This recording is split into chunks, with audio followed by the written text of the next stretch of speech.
کیا حالات بنے یہاں پر، فرقواریت کی بنیاد پر لوگوں کا کتنا خون کیا گیا.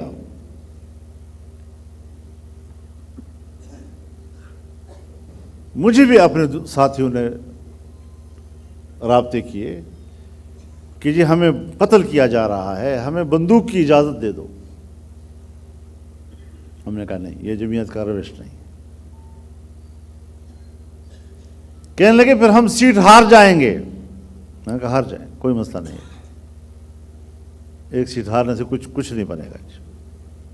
اپنے منہج کو تبدیل نہیں کرنا، اشتعال میں نہیں آنا، تحمل اور برداشت سے کام لینا ہے.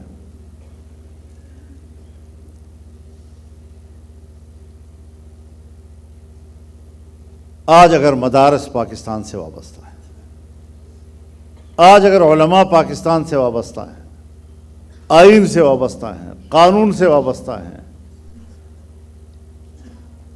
ملک کے ساتھ وفاداری کا اظہار کر رہے ہیں، پھر سزا کس چیز کی ان کو دی جا رہی ہے؟ تمام تر وفاداریوں کے باوجود اگر اس طبقے کو دیوار سے لگایا جا رہا ہے تو پھر مان لو